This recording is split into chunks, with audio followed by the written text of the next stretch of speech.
The breakout of the sideways trading range right about in here was clearly illustrated with a bullish engulfing signal right on the T-line, kind of a cradle pattern after a flat series of trading, and then the gap up through that resistance level.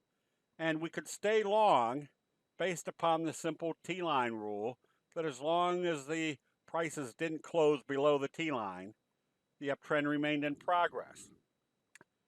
A little bit doubtful up here after a bearish engulfing signal, but note how they really couldn't close below the T-line, and the trading right here on the T-line was very indecisive.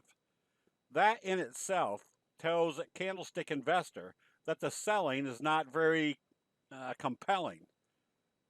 This allowed for the identification or anticipation of a J-hook pattern setup. That analysis was also clearly defined in the NASDAQ. Notice when it pulled back, doji, indecisive, little hammer. And then today's positive trading clearly revealed that the T-line was still going to remain as a uptrending support level. Our recommendation on Zoom, ZM, was based upon witnessing or identifying the fry pan bottom, and then notice on Friday, it did a trend kicker signal. A trend kicker signal just tells you there's still a lot of strength in the trend. Notice how it opened here and closed here. Then on Friday, it gapped up above the previous day's open and went positive. That's your trend kicker signal, telling you there's still a lot of strength in this trend. You add the fact that it broke out right here at the fry pan bottom beginning and closed above the 50-day moving average. This for the candlestick investor was evidence that a pattern breakout was about to occur, and we could see that it was being enhanced by the fact that probably everybody that doesn't watch candlesticks but watch the resistance levels like the 50-day moving average were starting to buy.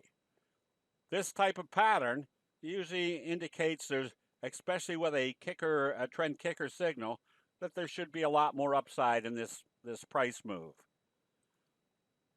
The T-line support also is illustrated in Netflix when it did kind of this little scoop pattern. Notice the bullish harami right off the 50-day moving average. Bullish harami telling us the selling had stopped, which was immediate information that the 50-day moving average was acting as support.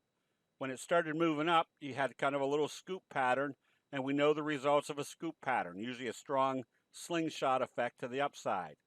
And then note how it's illustrated how the T-line continues to act as support, still making the potential upside up here to the 200-day moving average. Again, this is all based upon scoop pattern, candlestick pattern, and the fact that the buying has stayed above the T-line just dramatically improves your probabilities that you're continuing to hold a position that's going to be profitable. Utilizing the T-line rule makes it very simple to know when to take profits and when to get back into a trade.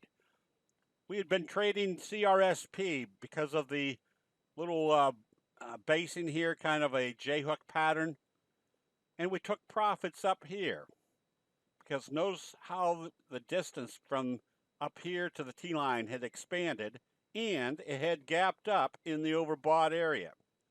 The logic that's built into candlestick analysis allows the candlestick investor to assume or anticipate when the profit taking should be starting. The Japanese rice traders tell us where do most people buy? They buy exuberantly at the top. We can see that illustrated by the fact that when they gapped it up and traded big up here, we flipped to our 10-minute chart to start taking profits. When it started taking profits, where was the next likely support level? Wanted to see what it did when it got back here to the T-line. Bullish harami told us the selling had stopped. Bullish confirmation today told us the buying had started, that we have a high probability of another pattern, another J-hook pattern setting up.